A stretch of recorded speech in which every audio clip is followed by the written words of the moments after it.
All right, welcome everyone. A very warm welcome to the first MECACS seminar of the year. I'm Jasmine Ghani, and I'm a senior lecturer in international relations here in the School of IR at the University of St Andrews. And I'm also a member of MECACS, that's the Institute for the Middle East, Central Asia and Caucasus Studies, who are running this seminar series. And it's so wonderful to see so many of you in the audience, but it's not surprising given the speaker and the topic. The plight of the Palestinian people is one of the longest unresolved issues in world politics since and before 1948. But it was really the events of May last year with the expulsions of Palestinian families from Sheikh Jarrah and Israel's bombing of Gaza, which ignited amongst a new generation of students and scholars and activists greater awareness of Palestinian agency and Palestinian narratives of their plight. So in the spirit of forefronting those narratives, today's talk is titled Equality versus Freedom, Change and Continuity in the Demands of the 1948 Palestinians. And we are so delighted to have with us Dr. Maha Nassar this evening. And Maha is an associate professor at the University of Arizona. She's a cultural and intellectual historian of the 20th century Arab world with a particular focus on Palestinian history. And her research focuses on the intellectual constructs of social, political, and cultural identities and contested nationalist narratives. Maha's first monograph, published by Stanford University Press in 2018, is titled Brothers Apart, Palestinian Citizens of Israel and the Arab World. And this book, which was an award-winning book, examines Palestinian cultural production of the 60s and 70s, mapping how Palestinians situated themselves in amongst third world movements. Maha's next book is titled Palestine's People, A Global History, which I'm certainly looking forward to seeing it come out and reading it. And she's also worked on Arab women in Israel and their social movements, but also the solidarity movements between the Black civil rights movements in the United States and the anti-apartheid movement. And the Palestinian movement. So really a global approach to her research. So without delaying this any further, I'm delighted to hand over to Maha. Maha will speak for about 45 to 50 minutes, and then we'll open up to Q&A and really welcome people to put their questions in the chat, and we'll try and get through as many as possible. Please be aware as well that this event is being recorded. And without any further ado, I'd like to hand over to Maha. Thanks so much. Thank you so much. Thank you so much to Jasmine Ghani for that lovely introduction, to Jennifer Hawley behind the scenes, and to St Andrews University for inviting me, and to all of you for coming out this evening / morning over here in Arizona. So the title of my talk today is Equality versus Freedom, Continuity and Change in the Demands of 48 Palestinians. And so first, a note on terminology. The question about what to call this particular group of people who are Palestinians, who are citizens of Israel, who have been historically referred to as Arab Israelis or Israeli Arabs. More recently, many of them have foregrounded their Palestinian dimension of their identity. And some have even taken to reject the idea that they're Israeli, even though they have Israeli citizenship, rather seeking to foreground their identity as Palestinians. And so throughout this talk, I'll be alternating between the term 48 Palestinians and Palestinians in Israel, or Palestinian citizens of Israel. But just to sort of foreground that these terms are still contested, and that's something we can certainly talk more about in the Q&A. So, as many of you may recall, in May of 2021, the world's attention was riveted to images of Israel's police raids against Palestinian worshippers in Jerusalem and its bombings of Palestinians in Gaza. But at the same time, thousands of 48 Palestinians, also known as Palestinian citizens of Israel, rose up in protest. Echoing the chants of Palestinians around the world, they pledged their fidelity to Jerusalem and demanded freedom, hurriya, hurriya. One sign held up in Nazareth and circulated widely on social media read, "So there comes a day when children of Nazareth play with the children of Gaza in Jerusalem." So the poster there symbolized a sense of seeking to transcend politically imposed borders that divided up, separated, and segregated Palestinians from one another. And it had a resonating message that they rejected this division and saw themselves as being one: the children of Gaza, the children of Nazareth, and the children of Jerusalem. So in my talk today, I hope to show both how the May 2021 protests represented continuities and changes in the demands of the 48 Palestinians, what that means today, and what that might mean moving forward. A key continuity is that from 1948 to today, there have been two broad streams of oppositional political discourse among 48 Palestinians. The first has been dominated by communist activists and their allies. It calls for greater equality for Palestinian citizens of Israel at both the civic and national levels. They tend to frame their calls within an acceptance of the legitimacy of Israel and a demand that it live up to its professed democratic ideals. The second broad stream is dominated by pan-Arab nationalists and more recently Islamists who are more dubious about Israel's legitimacy, though they don't always express it as such.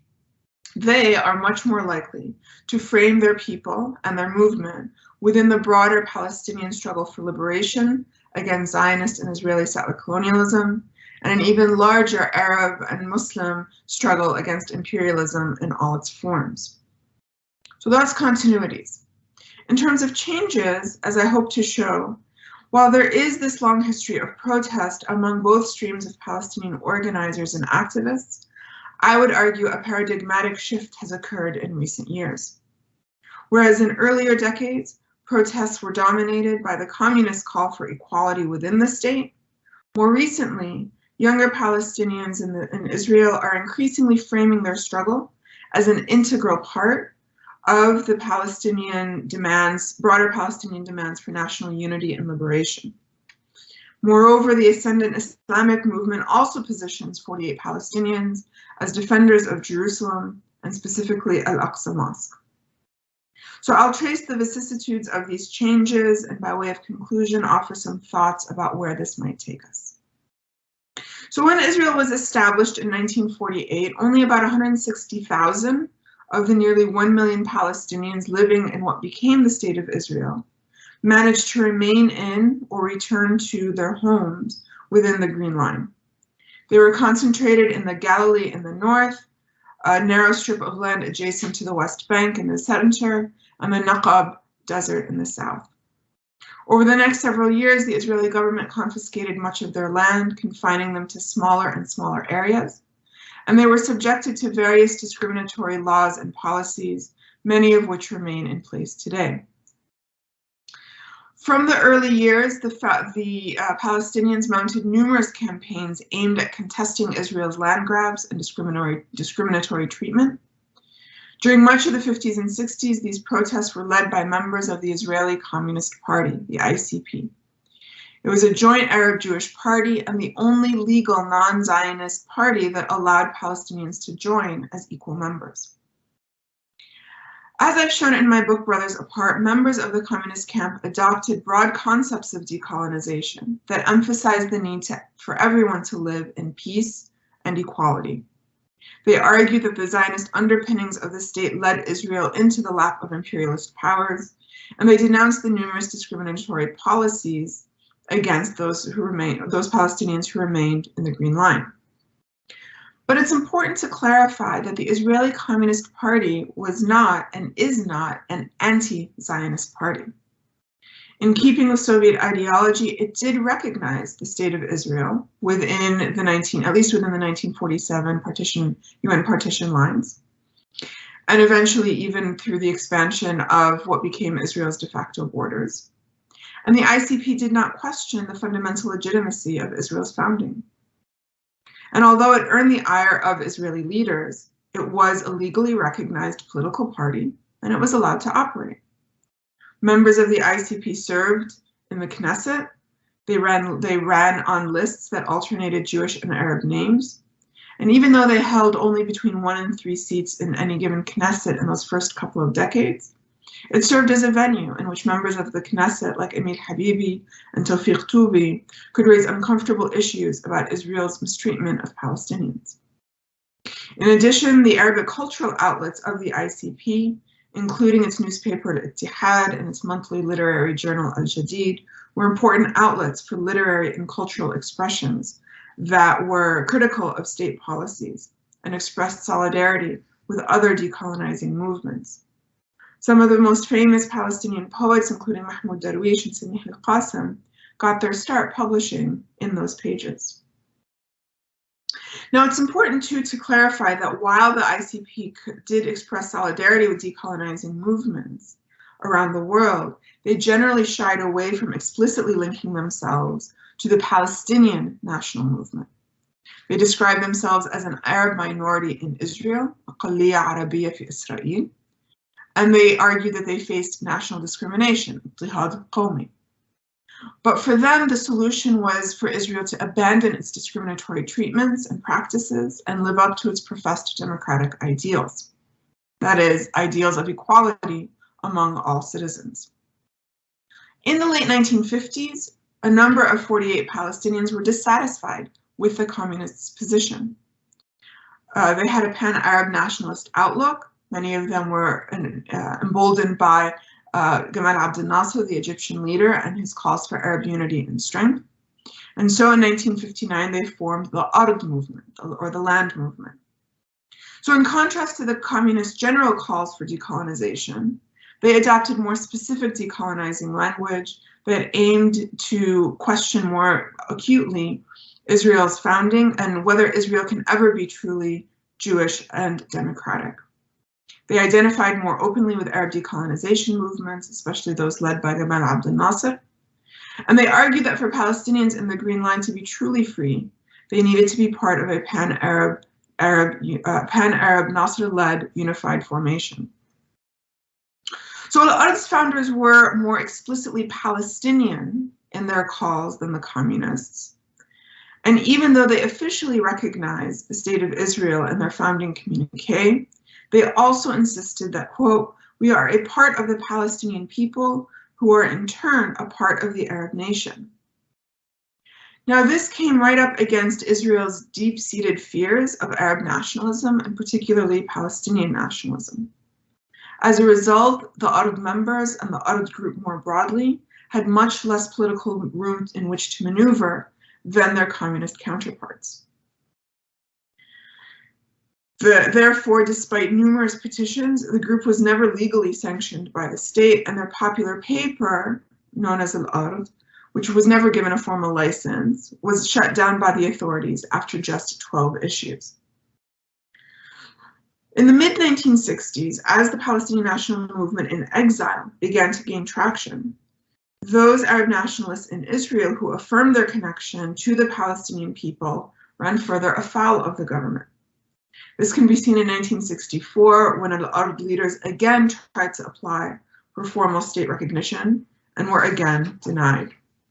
The Israeli government denied the group's petition on the grounds that their founding charter, which called for the Palestinians in Israel, which defined them as part of the Palestinian people as a whole, and that they had a right to determine their own fate. The Israeli High Court upheld that this was a fundamental challenge to the state of Israel, and it was not a legitimate group in which to operate. Following the 1967 war, Palestinian members of the Israeli Communist Party, who now operated under the Hebrew acronym Rakah, continued to call for equal rights within Israel. Government crackdowns on oppositional discourse, coupled with the positions of the Soviet Union, led Rakah members to emphasize so-called 67 issues. That is, occupation and settlements in the West Bank, Gaza Strip, and East Jerusalem, rather than the so-called 48 issues of Israeli colonization of historic Palestine and a call for the return of refugees. The party strongly denounced Israel's land grabs during and after the 1967 war as illegal. And after UN Security Council Resolution 242 was passed in November of 1967, calling on Israel to withdraw from the territories it occupied in the war, Raqqa leaders frequently invoked the resolution as a basis for solving the conflict. The conflict, in their view, ought to be solved through the two-state solution. They were an early adopter and early advocates of the idea of establishing an independent Palestinian state in the territories occupied by Israel in 1967, that is the West Bank, the Gaza Strip, and East Jerusalem. Party leaders also strongly denounced the treatment of Palestinians in the occupied territories, reporting regularly on violations of human rights and international law. And so for Raqqa, these positions of denouncing the Israeli occupation, calling for the two-state solution, and continuing to call for equality for Palestinians within the Jewish state, these positions for Raqqa were all in keeping with that broad and somewhat diffuse language of decolonization that it had advocated for throughout its existence. But Raqqa's focus on decolonizing only the lands occupied in 1967 was at odds with the Palestinian national movement in exile in the 1960s, late 60s and early 70s. That movement in exile stressed the need to decolonize all of historic Palestine. Raqqa was also critical of the Palestinian resistance movement, as well as the broader Palestinian consensus that armed struggle was necessary for the goal of liberating Palestine. Further, by recognizing that the Israeli people had national rights to a homeland within the Green Line, by focusing only on territorial disputes of the 1967 territories, by refusing to unequivocally call for the right of return for Palestinian refugees, and by criticizing Palestinian armed struggle, Raqqa adopted positions that diverged, often sharply, from the Palestinian political consensus at the time. Now, to be sure, these positions in the late 60s, early 70s, and mid 70s, even these rather moderate positions carried a heavy political cost for Raqqa members and supporters living in Israel. Several of Raqqa's leaders were placed under house arrest for years following the 1967 war. This includes Mahmoud Darwish, who writes rather poignantly about the nighttime curfews that he faced. He would have to check into the local police station before sunset every night because they didn't want him out and about in the evening because they were afraid of what he might say. Such measures were aimed at limiting the reach of Palestinian activists in Israel who were critical of the state's policies in the occupied territories, as well as its repression of Palestinians within the Green Line. Yet despite these oppressive measures, Raqqa's history of political organizing and institution building, coupled with the political maneuverability that it still managed to enjoy, allowed the party to gain steady support over the following years. However, around the same time in the early 1970s, a new awakening of nationalist thought emerged among younger Palestinian intellectuals in the Green Line.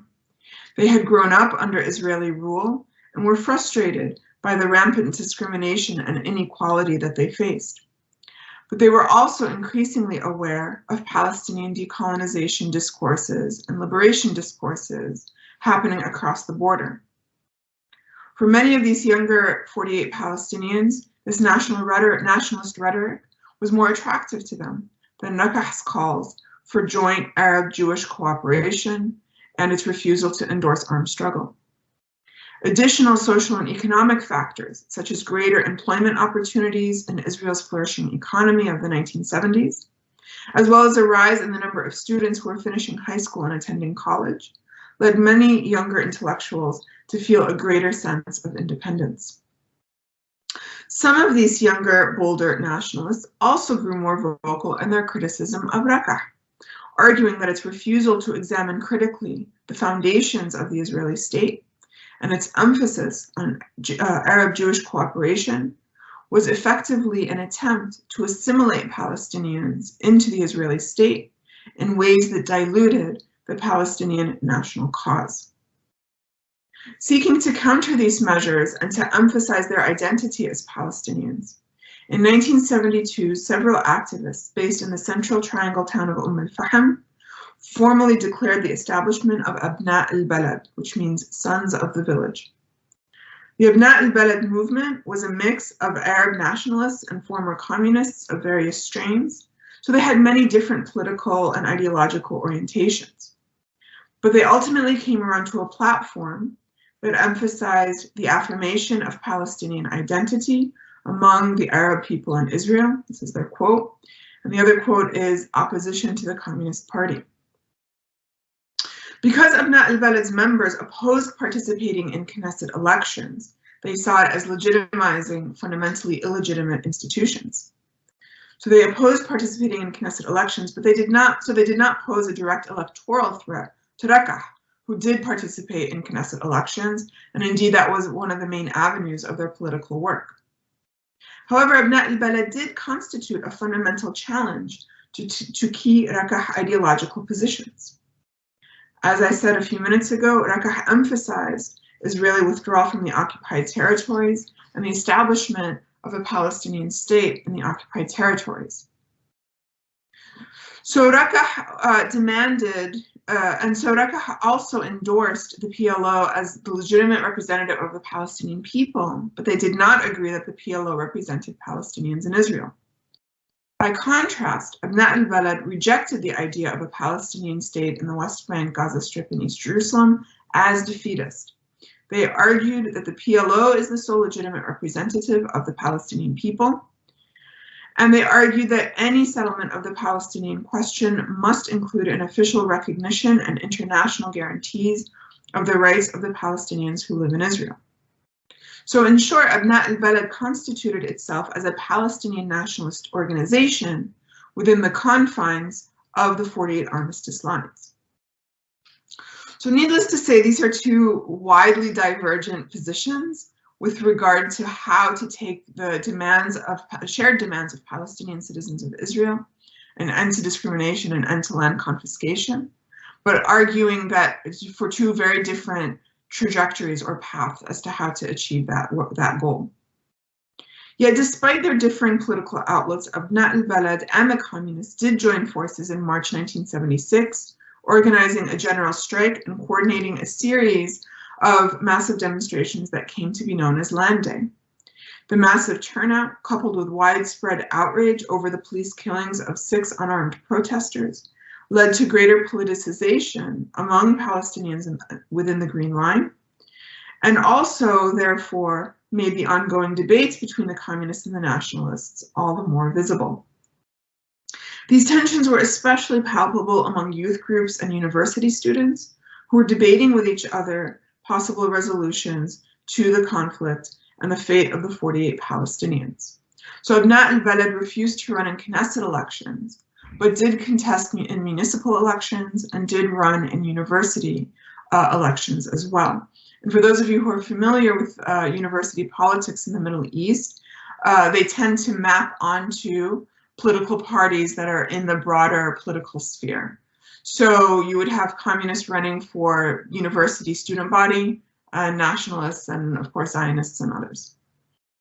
So in fall of 1976, Fawz al-Asmar, who was a 48 Palestinian poet and former ARG member, who had moved to the United States in the 1970s, he came back in 76 for a visit and a tour of his homeland. He reported back on what he heard talking to university students and other activists from among this younger generation from the 1970s. So on the one hand, he wrote, I heard from a number of people with whom I talked during my stay that the communist political education of Arab youth encourages them to accept the status of an Arab minority in Israel with Israeli identity. A leader of the Raqqa party explained this logic to me as follows, quote, when the Palestinian state is established alongside its sister Israeli state, we shall remain an Arab minority in Israel. Changing the situation will take generations and may never change. The best thing is to raise our new generation with this perspective, for in the future it will help them in keeping their identity intact. So he was basically arguing the Raqqa position of the mid-late 1970s was essentially to stake their political claims within the Israeli state, to work for an improvement of their conditions within the state, to identify as an Arab minority and as a quasi-national minority within the state, but to still maintain their identity as Israeli citizens with an Arab identity. However, Asmat heard from others who had a different view. He cited one journalist, student journalist, who wrote, quote, "If we suppose that a Palestinian state is established in the West Bank and the Gaza Strip, then the Palestinians living inside Israel proper will remain as a persecuted minority. On the other hand, all those Palestinians who were kicked out of their homes in 1948 will move from their current refugee camps to other camps set up for them in the West Bank and Gaza. Subsequently, their status will change but little. If a solution is carried out, it will solve the problem only for one segment of the Palestinians, namely those who have lived for generations in the West Bank and Gaza Strip. The solution to the Palestinian issue will come about only with the establishment of a state after the return of all the Palestinian refugees to their homes. The new state should be a state concerned with individual welfare, emphasizing collective humanity and not racial distinctions." So essentially what we have here, as far back as the mid-late 1970s, is one group of Palestinians in Israel, 48 Palestinians, who say that a two-state solution is coming. We ought to stake our political claims as Israeli citizens. Another group of Palestinians who say a two-state solution is not going to solve or resolve our issues, nor will it resolve the fundamental injustices brought about by 1948. Therefore, we need a more comprehensive solution. So these debates continued throughout the 1980s. By this time, Raqqa had reorganized once again to form its current political iteration, the Democratic Front for Peace and Equality. You may also know them by their Hebrew acronym Hadash, or their Arabic sort of, not acronym, but nickname Jabha.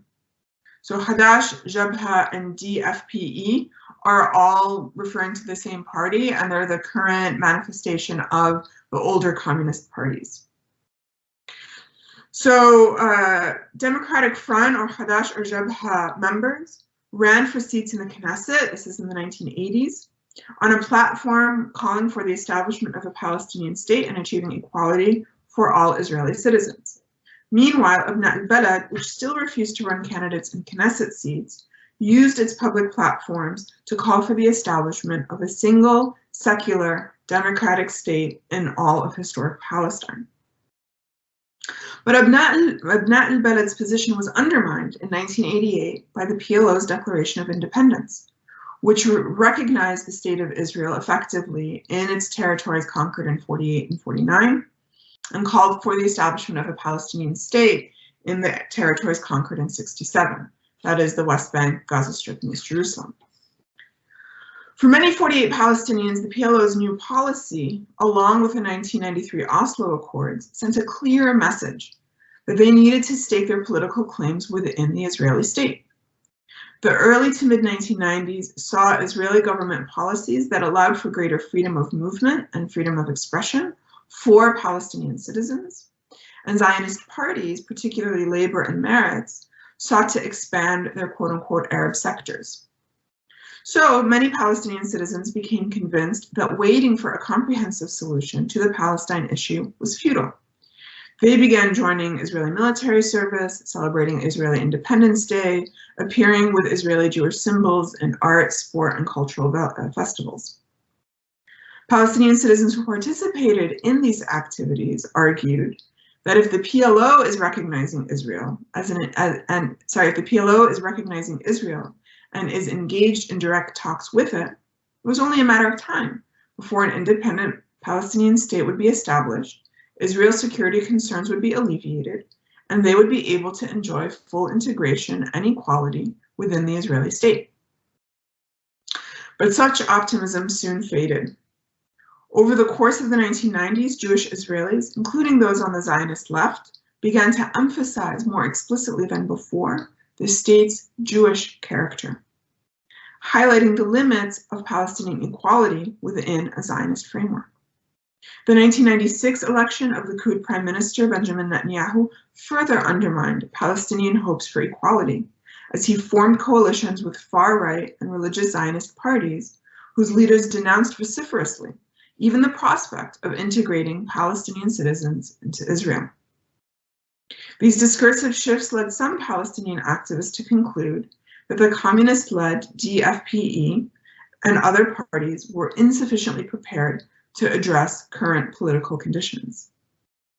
So in 1995, some members of Abna al-Balad, along with organizers dissatisfied with the communists' recent direction, founded the National Democratic Assembly. You may know it today by its Hebrew acronym Balad and its Arabic shorthand Tajamma, Tajamma meaning assembly. So this was a political party that aimed to contest Knesset elections. So this is a departure from Abna al-Balad. So they're going to contest Knesset elections, but they're going to offer a more pointed critique of the political limitations for Palestinians within Israel. The NDA, the National Democratic Assembly, or Balad or Tajamma, not only demanded equal rights for Palestinians within Israel at both the civic and national levels,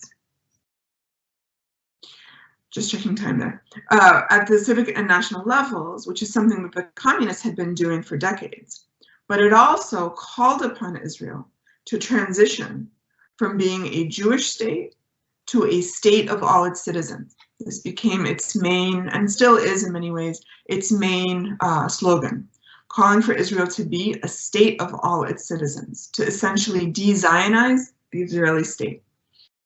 In doing so, the NDA members aim to secure more space in the public sphere for their liberationist anti-colonial discourse, while still working within the then dominant discursive framework of a two-state solution and equality for Palestinian citizens of Israel. Since I think there are many students on the call, you may be too young to recognize or to remember the 1990s. I am not too young to remember the 1990s. In the 1990s, in the Oslo years, and even throughout the late 1990s, when many of us were recognizing the futility of the Oslo peace process and the idea that there would ever be a two-state solution, the hegemony of the two-state discourse was profound. Within Israel, outside of Israel, particularly in the West, less so in the Arab world. And so for the National Democratic Assembly to even call for Israel to be a state of all of its citizens was a radical notion at that time. And that's also why they shied away from explicitly calling for a one-state solution at that time. Moreover, the Knesset had passed a law saying that anyone who didn't explicitly recognize the state of Israel was essentially banned from being legally recognized and certainly contesting in Knesset elections. And so the National Democratic Assembly, with its pan-Arab nationalist roots, its many members of whom were also anti-Zionist in outlook, had to really walk this tightrope throughout the 1990s, late 90s, and then into 2000. And so to give you an example of how they tried to highlight, without explicitly going against the Israeli state, to highlight these contradictions, in 1999, NDA member Azmi Bishara ran for election as Israeli Prime Minister. This is when Ehud Barak was running, Netanyahu was running for re-election. And so Azmi Bishara wanted to contest the election. Now he knew he would never be elected. He is, after all, a Palestinian citizen of Israel and a member of a very small political party. But he ran in order to highlight the gap that existed between Israeli claims of equality and the reality of systematic discrimination against 48 Palestinians. Now, there's another important development that was happening in the 1980s and 1990s, one that I think is often overlooked in discussions about this group of Palestinians, and that is the rise of the Islamic movement. So prior to 1948, it's important to recall that Palestinian citizens of Israel had been unable to travel to Arab countries or even to the Palestinian territories under Jordanian control, that is the West Bank and East Jerusalem, or Egyptian control, that is the Gaza Strip. However, after Israel's occupation of these territories in the '67 war, this paved the way for Palestinians in Israel to connect or reconnect with their fellow Palestinians. So during the 70s and 80s, Palestinian citizens of Israel traveled frequently to the occupied territories to study and to visit. And as Islamic movements gained ground across the region, Palestinian citizens who sought religious training attended institutes in the West Bank cities of Nablus and Hebron. This not only deepened ties between Palestinians on both sides of the Green Line, but it also ushered in more widespread religious consciousness among Palestinian Muslims in Israel. And this consciousness was formalized with the establishment of the Islamic movement in the 1980s. It had a focus on social activism, charitable works, and educational activities, and it attended to the social, cultural, and religious needs of Palestinians, needs that were neglected by the Israeli state. The Israeli state put very little money or resources into any kind of educational or spiritual or religious institutions inside the Green Line. So, moreover, the Israeli government's custodian of absentee property had taken control of all Islamic charitable properties or waqf properties and had left many of them neglected. So across Israel, you had mosques and cemeteries and khanqahs, places where people would go and rest, that had been built as part of charitable endowments but had been neglected. So they were overgrown with weeds, they were left unkempt. So in the 1980s and 90s, the Islamic movement organized scores of volunteers to clean up and restore mosques and cemeteries.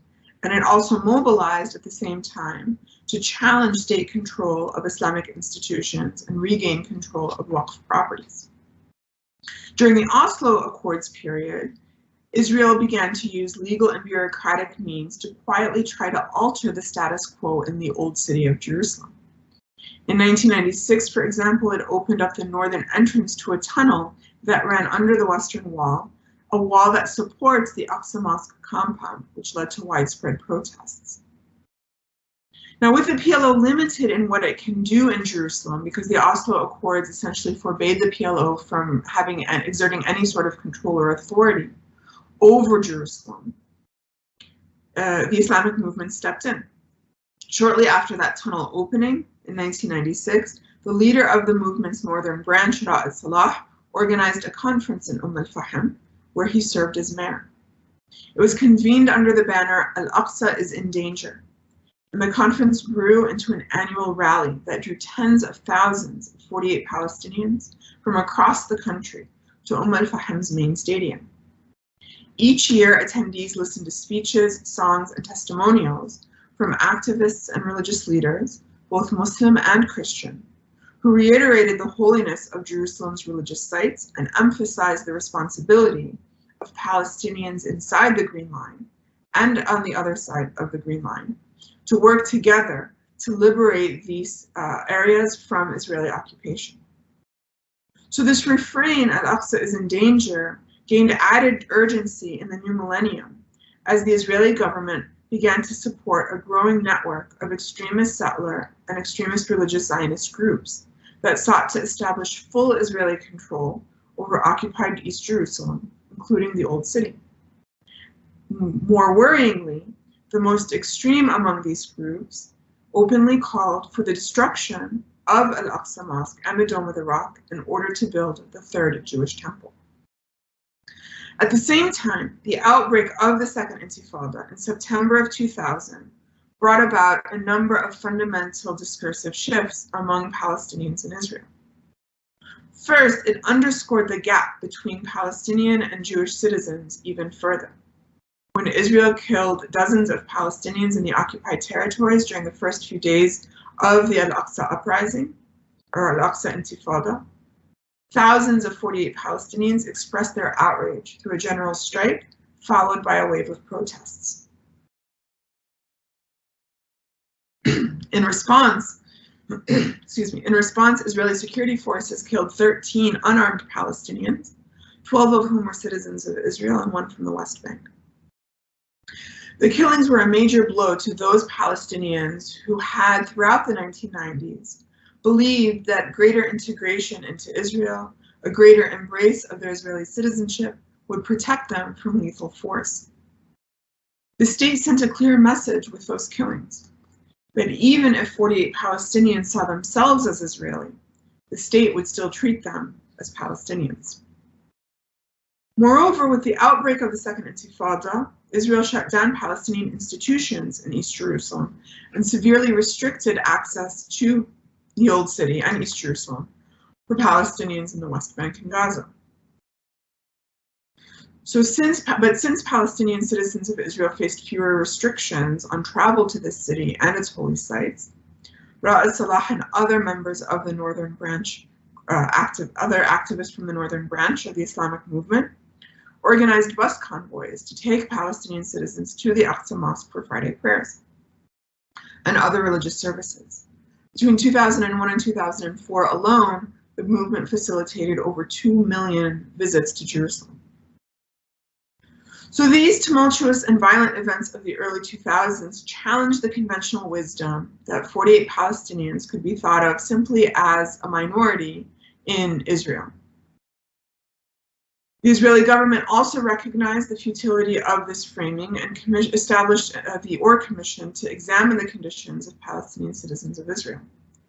The Commission's final report in 2003 acknowledged that the creation of Israel as a Jewish state inherently led to the unequal treatment of Palestinian citizens of Israel. But the Commission's report did little to actually improve the material conditions on the ground for Palestinians in Israel.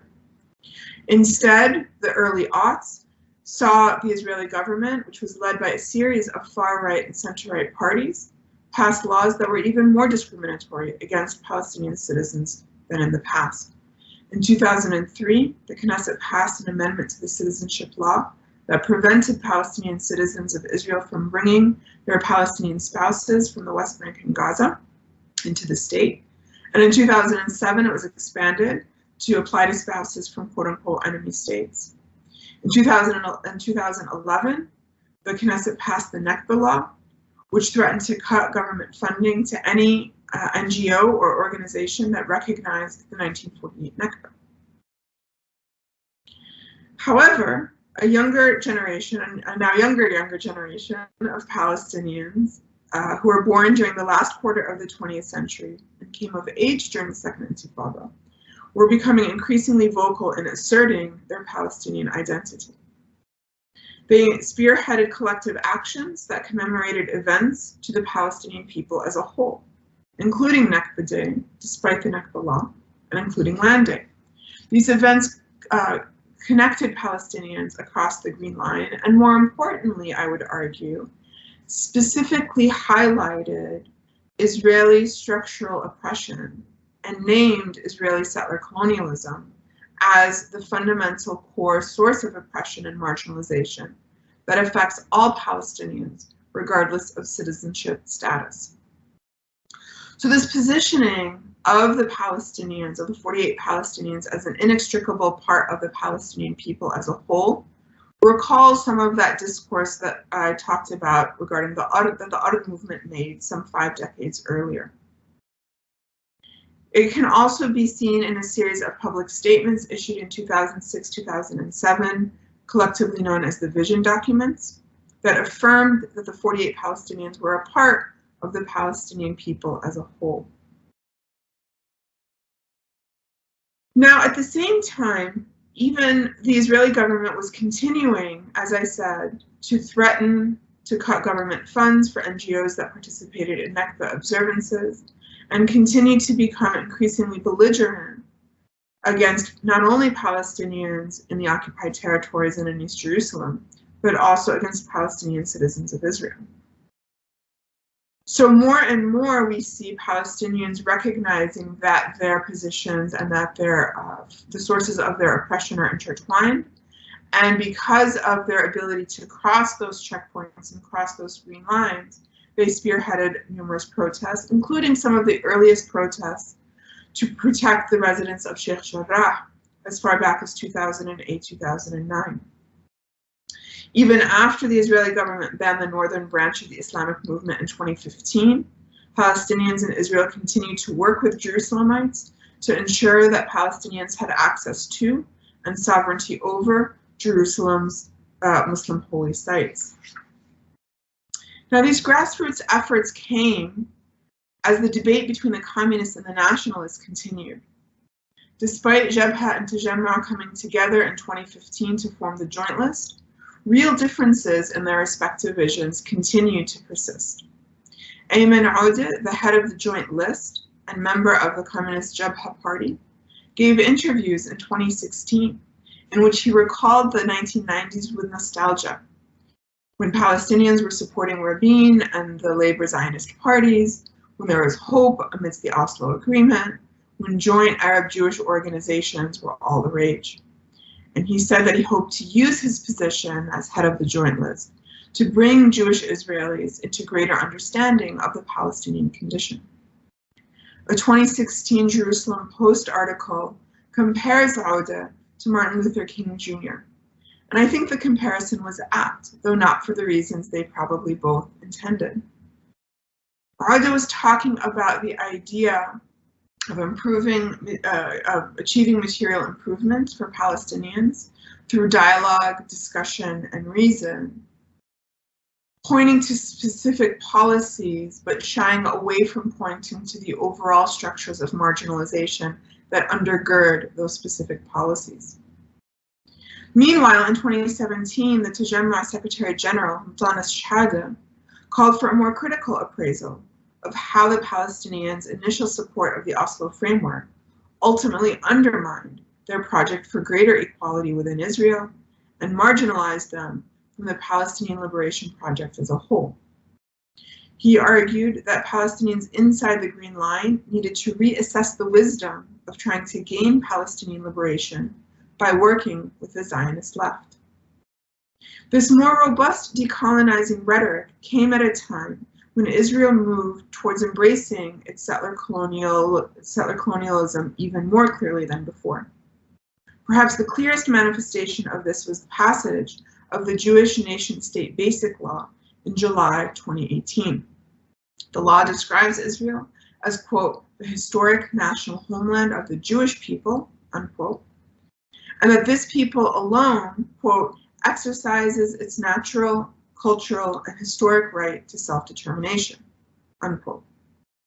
Moreover, according to the law, again a quote from the law, quote, the state views the development of Jewish settlement as a national value and will act to encourage it and to promote and to consolidate its establishment, unquote. What struck many observers at the time, including myself back in 2018, is that the Basic Law makes no mention of Palestinian citizens' historic rights or connection to the land, thereby undermining its claims as a democratic state. Meanwhile, the growing matrix of control that prevents Palestinians in the occupied territories from entering Jerusalem, coupled with the mounting extremism of some Israeli religious Zionist groups, has further convinced many 48 Palestinians that they have a duty to protect Muslim and Christian holy sites in the Old City. This is an important context for understanding what happened this past spring. You may recall that throughout Ramadan of 2021, which was essentially mid-April to mid-May, Palestinians watched in dismay over social media and over traditional media, as Israeli police harassed and attacked Jerusalemite worshippers who had come to the Aqsa Mosque compound to break their fast and to pray the Ramadan prayers. And now I specify Jerusalemite worshippers because they were mainly the ones, and in many cases the only ones, who had access to the Aqsa Mosque compound. Palestinians in the West Bank and Gaza Strip, by and large, did not. Those mounting attacks, which were broadcast live, outraged Palestinians. On May 8th of this past year, 2021, thousands of Palestinian citizens of Israel boarded buses and climbed into cars headed towards Jerusalem. It was the day of, so a few hours before, the holiest night of Ramadan was about to commence, Laylatul Qadr. And these Palestinians, 48 Palestinians, planned to break their fast in the Old City with their fellow Jerusalemites and to join them in Tarawih prayers at the Aqsa Mosque compound. Now, this intention to pray specifically at Al-Aqsa Mosque on Laylatul Qadr was part of a collective affirmation that Palestinians within the Green Line would not relinquish their rights to the city. But their convoys were halted when Israeli police vehicles blocked all inbound lanes of the main highway leading to Jerusalem. Undeterred, hundreds decided to complete the last few miles on foot. So some of you may have seen these scenes on social media. So you had scenes of fasting Palestinian Muslims walking under the hot afternoon sun, those last few miles, and it's hilly over there too, walking towards Al-Aqsa in order to pray at one of the holiest sites. The images went viral on social media. Jerusalem's residents saw these scenes unfolding on their phones, got into their own cars to give Palestinians a ride for those last few miles. Eventually, the police relented, allowing the convoys through, and that night an estimated 90,000 worshippers prayed at the Aqsa Mosque compound. And so this was really at the eve of the protests, and ultimately what led to what became known as the Unity Intifada of May 2021.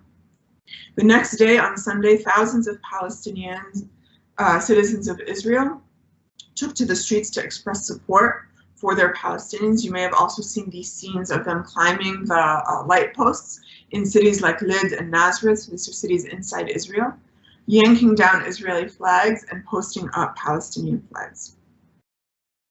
So in what became known as the Unity Intifada, 48 activists, many of them women, framed their actions as part of the collective Palestinian struggle for national liberation, rather than as a call for equality within the state of Israel.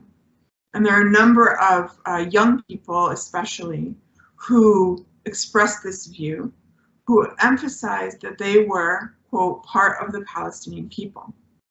The sense of collective struggle was also reflected in the Dignity and Hope Manifesto, which was released on May 18th, the day of a national strike. The manifesto too affirmed, quote, the Palestinians are one people that Zionism has sought to defeat by, quote, turning us into different societies, each living apart, each in its own separate prison.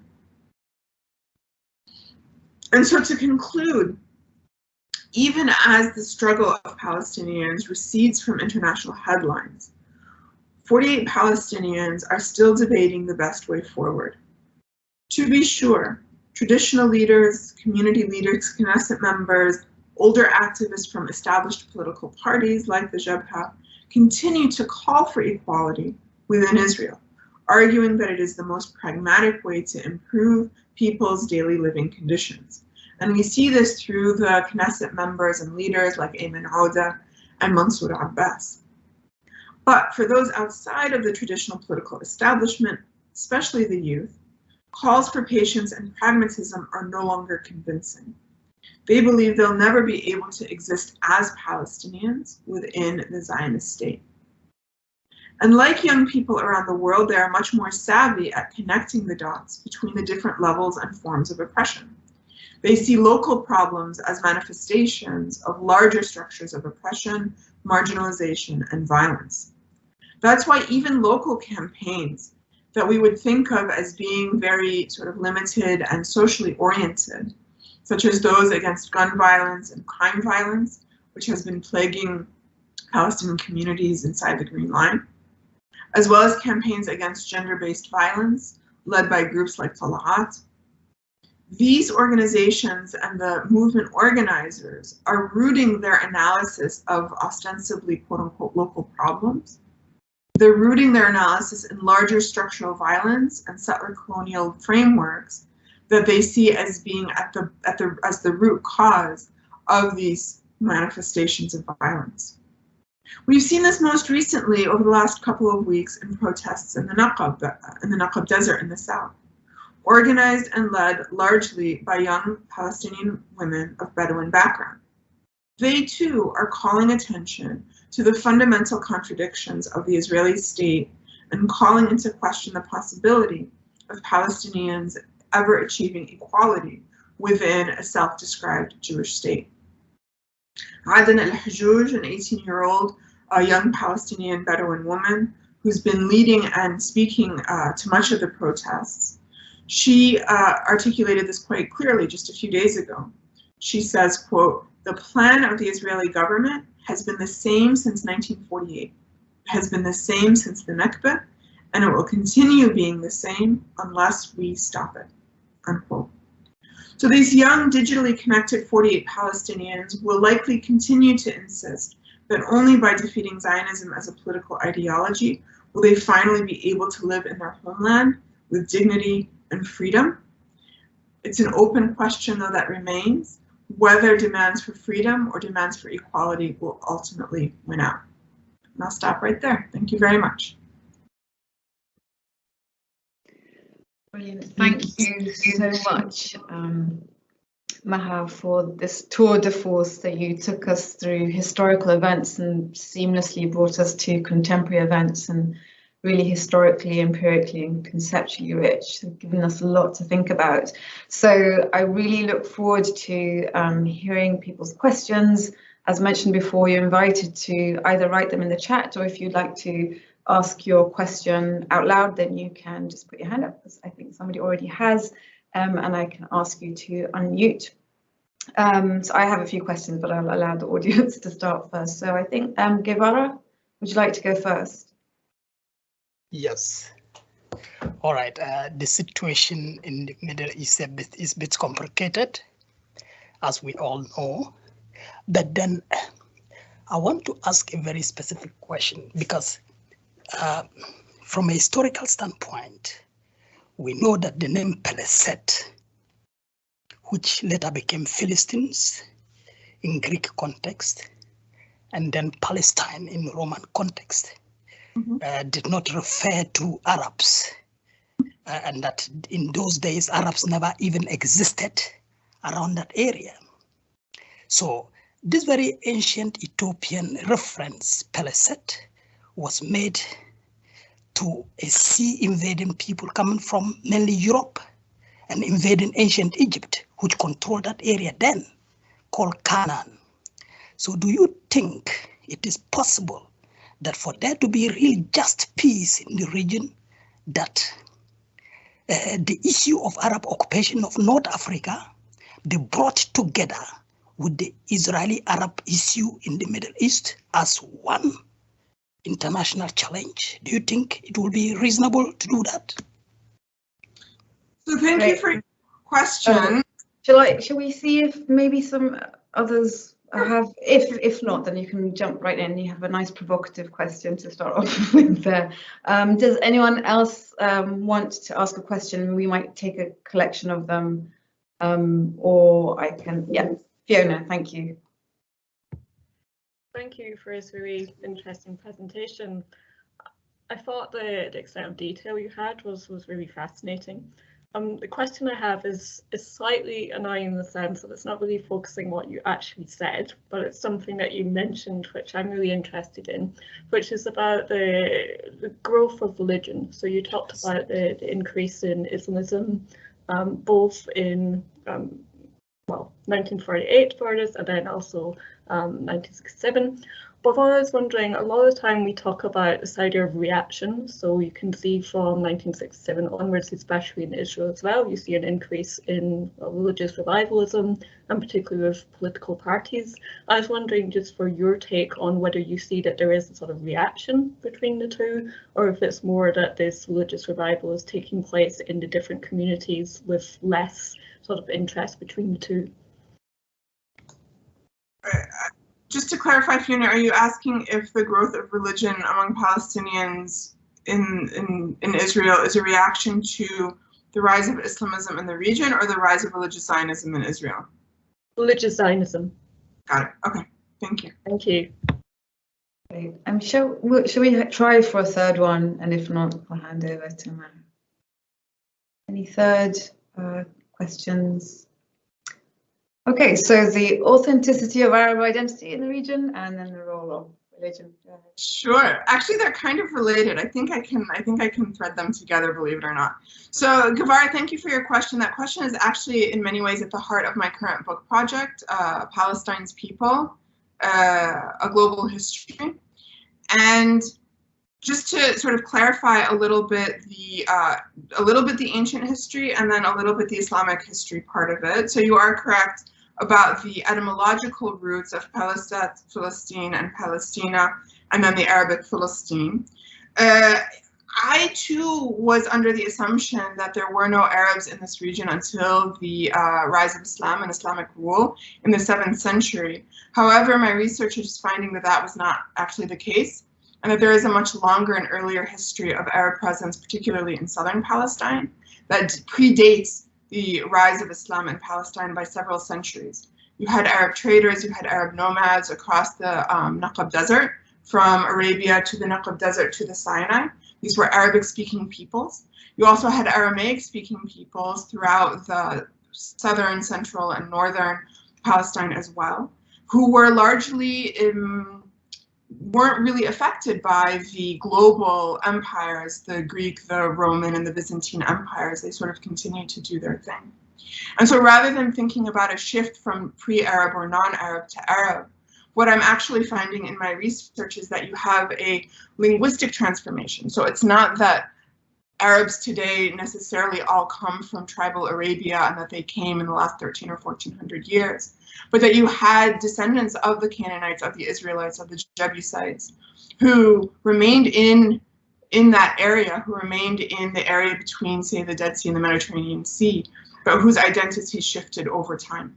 And so the idea of using modern terminology around colonialism and settler colonialism, which has a very specific root in European imperialism and in the growth of global capitalism. I think we want to be careful not to anachronistically impose our modern concepts onto pre-modern conditions. North Africa is a little bit of a different story, and I will leave that to the experts in North Africa. But for Palestine itself, in the pre-modern period, we need to be very careful about assuming monolithic ethnic identities. It's much more fluid and much more mixed than one might assume. Related to that, when we talk about the Islamic rule in Palestine and Palestinians' own Islamic identity and Islamic self, sort of the ways in which Palestinian Muslims understand the Islamic history of Palestine, I think there too, it's interesting to see it as, in some ways, I think, a reaction to religious Zionism in the sense of feeling a need to protect the Aqsa Mosque. The idea of Aqsa is in danger. In danger from whom? In danger from these sort of extremist Zionist, religious Zionist groups. But again, I think we want to have a larger historical window. When Ra'ad Salah or when other members of the Islamic group talk about protecting Al-Aqsa, they're also recalling the history of the Crusades. They're also recalling earlier moments in Islamic history when Al-Aqsa was in danger or when Jerusalem was in danger. Moreover, I think that there is a larger historical sense of Muslim rulers and Palestinians, both Muslim and Christian, as being custodians of the holy site and opening it up for multicultural, multi-religious sites. So there are stories in the Islamic tradition that today's Islamists recall with great pride. For example, the idea that when Umar al-Khattab was first given a tour of Jerusalem, right when Jerusalem came under Muslim control in the 7th century, Sophronius, the bishop of Jerusalem, offered the Church of the Holy Sepulchre for Umar to offer his afternoon prayers in. And Umar refused. He said, this is a church, I don't want to pray in this church. I worry that my followers may try to convert it into a mosque. And so he prays in the courtyard outside of the church. And there today stands a small mosque known as the Mosque of Umar. So all of this is to say that while the immediacy of the protecting Al-Aqsa is in some ways a reaction, the conceptual roots and the religious underpinnings are much more grounded in a longer history of Islamic protection of the holy sites, and is not really a mirror image of the kind of exclusionary rhetoric of religious Zionism. If that makes sense. Thank you, Maha, and thank you, Gavar and Fiona, for those really interesting questions. Any other questions from the audience? We have about 15 minutes of the session left. Yes, so we have Mariam and Francesco. So Mariam, do you want to start off? Yes, thank you. Thank you so much, Dr. Maha, for this talk. I kind of wanted to know what your opinion was on what I would call maybe like the rise of awareness in the Palestinian cause. So I'm 29. I feel like I've gone and not seen obviously, but experienced or had awareness of the intifadas, maybe 2 or 3 of them now, where the uprisings happened and it's been in my social circle, it's been discussed, or I've gone to protests like locally in my city and so on and so forth. And I feel like the most recent one that happened, it felt like it was more than the last, and there seemed like a lot of hope. And I just wanted to know, is this hope naive, or is this, not that you can answer that, but what's your opinion on that, basically? So that's actually a really great question. It's an important one, I think, too, and it is one, you're right, that I don't have a straight answer for. And it's one that Palestinians, so first of all, I think your observation is 100% spot on.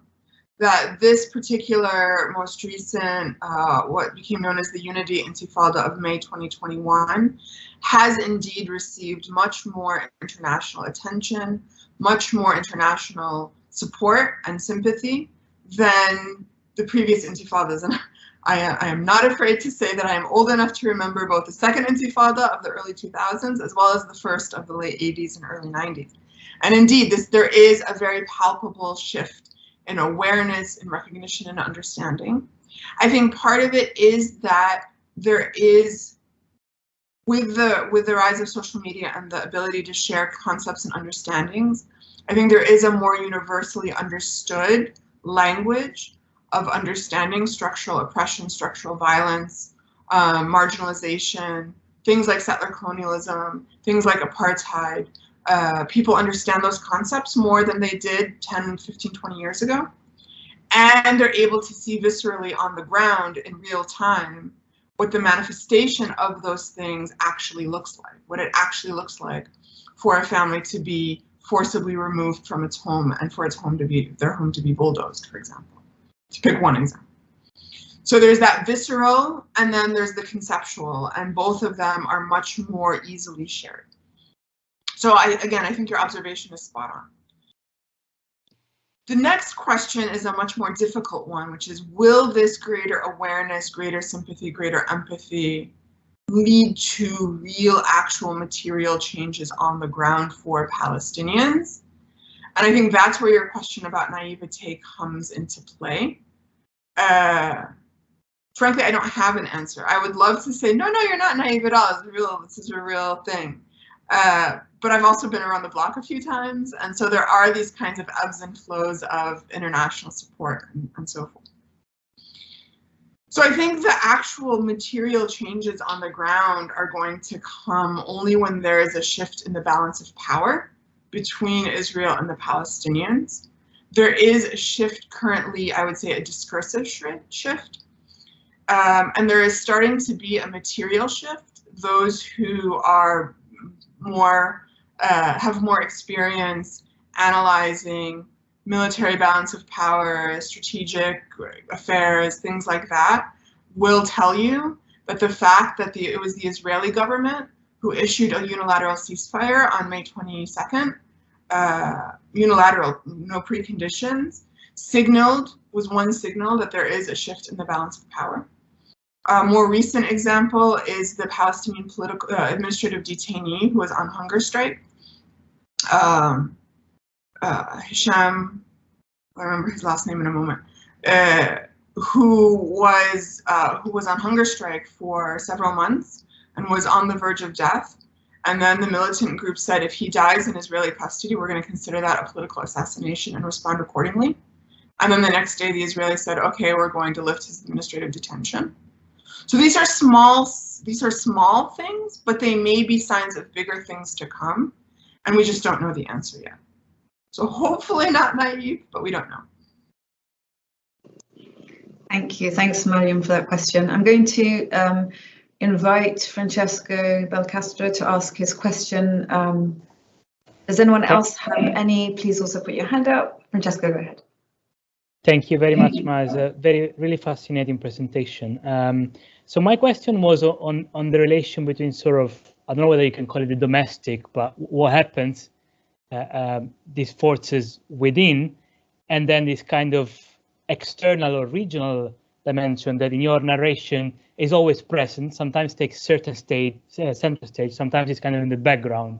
Would you say that the way that domestic, again, maybe it's not the best way of putting it, domestic forces relate to the external is the way that really separates them? Is it the divide between the different groups, the different actors that you told us about, the way that they see their relation with the external and the way they're kind of, the way they conceive that? And how do you sort of conceptualize? Because in a way, it's kind of, I mean, it's a unique situation, it's a unique condition, but at the same time, there's still a strong correlation with what happens outside. I mean, in a way, this is still part of the kind of Arab political discourse. I mean, they're central to the Arab political discourse. They're actors that are constantly referred to by external actors. So certainly, this is gonna create some sort of interaction. Thank you very much. I really enjoyed it. Thank you. Great question, Francesco. I'm just going to invite Oliver Mitzi to also ask his, so you can take them together. Thanks, Francesco. Hi. Yeah, thank you for the presentation. It was fascinating. I just wanted to ask about the contemporary politics now, and how Palestinians, both within Israel, but also in West Bank and Gaza, sort of view the debate between equality and freedom. Obviously, with the changing nature of the Israeli state towards Palestinians and the changing sort of notions of Israeli identity with the rise of Zionist religious extremism, like how has that changed the debate between equality and freedom for Palestinians now within Israel? And also, how has this shifted the landscape within Palestinian politics as well? Because of this change, have we witnessed a shift of Palestinian membership in Islamic orientated parties or secular leftist parties? That would be really interesting to know. Thank you. Thank you. Great pair of questions, and actually do relate to each other. So I think I can answer both together. So Oliver, your question around contemporary politics and the debate around equality and freedom is in many ways, that debate is framed by Francesco's sort of positing of the domestic or the local with the external or the regional or the international. And so what I mean by that is there continues to be a camp. We see this with the with several of the Knesset members, especially people like Mansour Abbas and Ayman Odeh, who are very different politicians in many ways. I don't know how this is a little bit insidery politics, so let me back up and explain. So Ayman Odeh, I mentioned him in my talk. So he's sort of the head of the kind of communist Jabha orientation. He is very, as I said, positions himself as an MLK, as a Martin Luther King Jr. sort of person, in that we need to have exchange of ideas. Once Israelis recognize how discriminated against Palestinians are, they'll sort of see the light and improve our conditions, because we're going to demand it on the basis of equality and democracy and rule of law. Mansour Abbas adopts a very similar, he's the one who joined with the coalition, the ruling coalition. So Mansour Abbas is ironically part of the, emerges out of the southern branch of the Islamic movement that I did not mention. That was much more accommodationist than the northern branch. And Mansour Abbas also got a lot of his votes in the last election from the Bedouin region. And he made the case that I'm not going to get involved in like the high level Palestine national, regional, international stuff. I'm going to focus on bread and butter issues. I'm going to get you your roads paved. I'm going to get you, just sort of bread and butter issues. And Ayman Audi does something very similar. So he's working right now to get a bill to have a hospital built in a Palestinian town because there are no hospitals there. Like in any of the Palestinian towns in Israel, there are no serious hospitals. They all have to go to Jewish towns. So they are focused on domestic, on local, on bread and butter issues. And so they say we're not going to really be involved.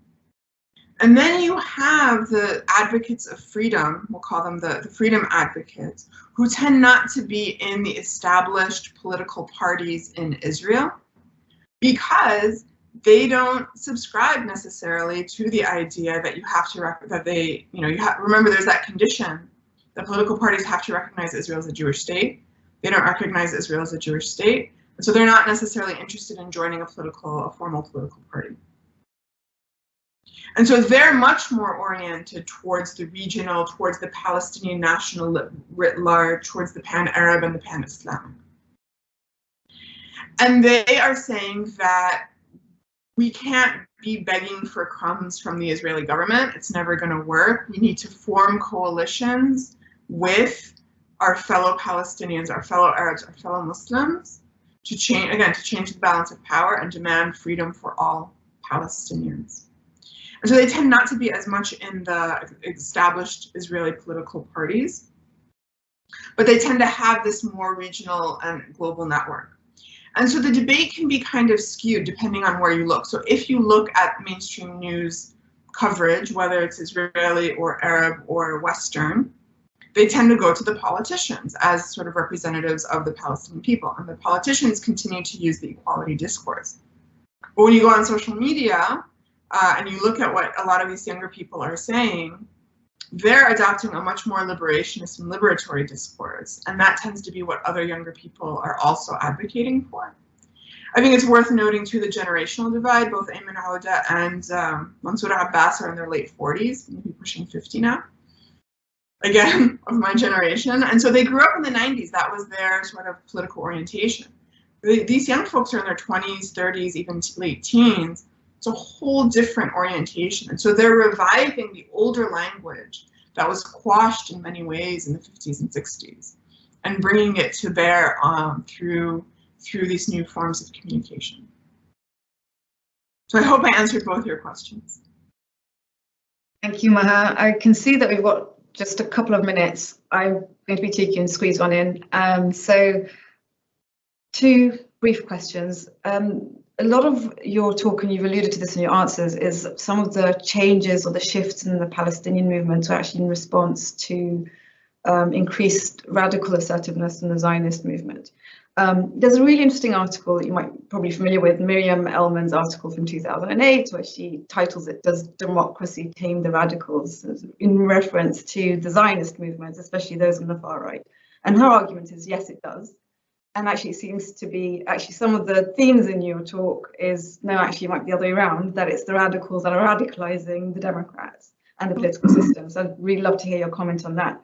And the second, very briefly, is a lot of your work looks at cultural production. In your talk, you focus very much on sort of official political parties or those who are very much operating in the political sphere. So how much of a competitive, pressurizing force actually is the cultural production on Palestinians operating in the political sphere, sort of responding to demands coming from the bottom up? Both great questions. So does democracy tame the radicals? I don't think ethnic democracy does. I don't think racialized democracy does. And I think that's why you see the extremist religious Zionists utilizing the democratic framework to gain more and more power in the Knesset. That's why they're, so if you study religious Zionism or even the history of sort of Orthodox Judaism in Israel kind of decades ago, they didn't stake much of a claim in the Knesset. The Knesset is secular, the Knesset is, only insofar as they don't impinge on our religious beliefs. That was about it. And about 20 years ago or so, they're really around the time of Netanyahu, the first Netanyahu regime, so mid-late 1990s, they're like, oh, wait a minute, we can use the Knesset as a vehicle to further our claims and demands and reframe debate and so forth. And so you've seen over the last 20, 25 years, a steady shift, lurch really to the right in Israel that has been pushed in large measure through the radicals, the Zionist religious radicals. So, but that is because Israel is not a regular democracy, right? So this goes back to the question of, can you actually be a Jewish and democratic state? Can you privilege one ethno-national group and still really be a democracy? And I would argue the answer is no. In terms of cultural production, a lot of the cultural production that's happening now, again, is happening online and is happening locally through social media accounts, through more ephemeral, memes and GIFs and all those kinds of things that I must admit I am not as familiar with, but they are very much a part of these discourses that are that are shaping the political narratives and the political discourses, and both within formal parties, but then also pushing against them from the outside. Brilliant. Yeah, you did really well with that. Thank you so much. Thank you to everyone in the audience. Really great questions, for your time. A huge thank you to Dr. Maha Nassar for giving up her time, being so generous with your expertise.